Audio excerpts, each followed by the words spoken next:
Welcome to your law बडी। आज के इस वीडियो में हम डिस्कस करने वाले हैं रिट्रेंचमेंट, उसकी लीगल डेफिनेशन, सेक्शन 70, 71, 72 के प्रोविजंस और दो इंपॉर्टेंट सुप्रीम कोर्ट के लैंडमार्क जजमेंट्स जो एग्जाम और प्रैक्टिकल अंडरस्टैंडिंग दोनों के लिए बहुत इंपॉर्टेंट है।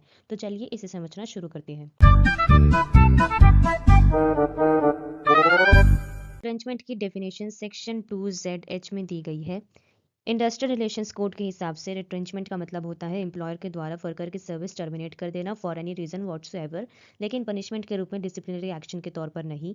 ये डेफिनेशन बहुत वाइड है। फॉर एनी रीजन व्हाट्सोएवर का मतलब है ऑलमोस्ट हर टाइप की टर्मिनेशन जब तक वो स्पेसिफिकली एक्सक्लूडेड कैटेगरी में ना आए।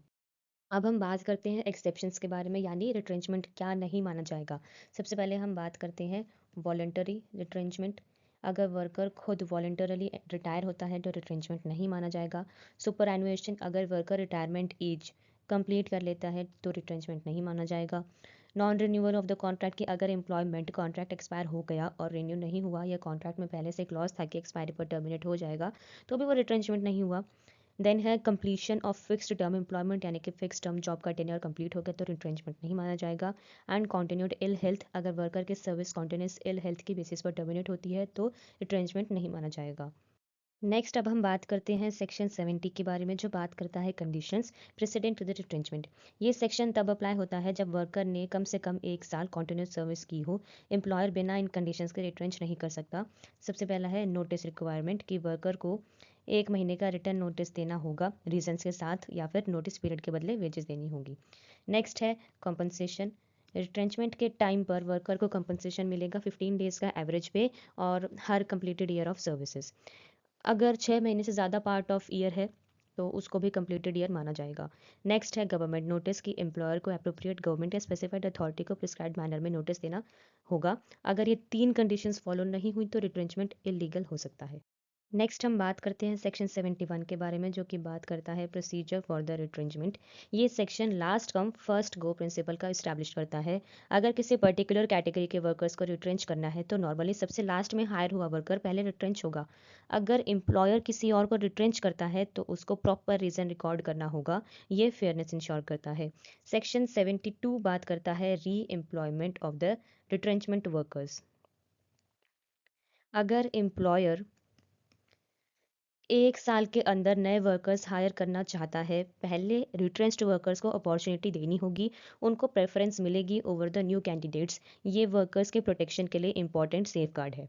नेक्स्ट हम बात करते हैं केस लॉस के बारे में। सबसे पहला हमारे पास केस लॉ है Uptron India limited versus the Shammi भान। इसके फैक्ट्स क्या है कि एम्प्लॉय मैटरनिटी लीव पर थी। स्टैंडिंग ऑर्डर्स के अकॉर्डिंग अगर कोई 7 दिन से ज़्यादा लीव ओवरस्टे करे तो ऑटोमेटिक टर्मिनेशन हो सकती थी। कंपनी ने बिना हियरिंग दिए उनकी सर्विस टर्मिनेट कर दी। इशू क्या था कि क्या ये टर्मिनेशन रिट्रेंचमेंट है? तो इसमें सुप्रीम कोर्ट ने कहा कि परमानेंट एम्प्लॉय की सर्विस एब्रप्टली टर्मिनेट नहीं की जा सकती। अपॉर्चुनिटी ऑफ हियरिंग देना ज़रूरी है। ऑटोमेटिक टर्मिनेशन क्लॉज होने के बाद भी आर्बिट्ररी टर्मिनेशन वैलिड नहीं है। कोर्ट ने होल्ड किया कि रिट्रेंचमेंट है। इंपॉर्टेंट ऑब्जर्वेशन ये थी कि इंडस्ट्रियल एम्प्लॉयमेंट सिर्फ कॉन्ट्रैक्ट नहीं होता, लेबर लॉज एम्प्लॉयर पर पॉजिटिव ऑब्लिगेशंस इंपोज करते हैं। स्टैंडिंग ऑर्डर्स यूनिफॉर्मिटी और फेयरनेस के लिए होते हैं। नेक्स्ट हमारे पास केस है SM Nilajkar versus the telecom district manager of Karnataka. इसमें फैक्ट्स ये थे कि कैजुअल वर्कर्स को गवर्नमेंट प्रोजेक्ट खत्म होने पर टर्मिनेट कर दिया गया। एम्प्लॉयर ने बोला ये सेक्शन 2OOB के अंदर एक्सेप्शन है, which is under act of industrial dispute act. तो सुप्रीम कोर्ट ने क्या कहा? सुप्रीम कोर्ट ने कहा कि एक्सेप्शन तभी मिलेगा जब एम्प्लॉयमेंट एक स्पेसिफिक टेम्प्रेरी प्रोजेक्ट के लिए हो, प्रॉपर रिटर्न कॉन्ट्रैक्ट हो जिसमें क्लियरली लिखा हो कि प्रोजेक्ट खत्म होने पर सर्विस टर्मिनेट होगी, वर्कर को बिगिनिंग से पता हो ये कंडीशन। सिर्फ डेली वेज होना और प्रोजेक्ट खत्म होना काफ़ी नहीं है। ऐसे केसेस में टर्मिनेशन रिट्रेंचमेंट माना जाएगा। ठीक है। So this was simple explanation of all the provisions so related to the retrenchment and the case laws. अगर आपको वीडियो यूजफुल लगा हो तो वीडियो को लाइक करें, शेयर करें और चैनल को सब्सक्राइब करें। Thank you.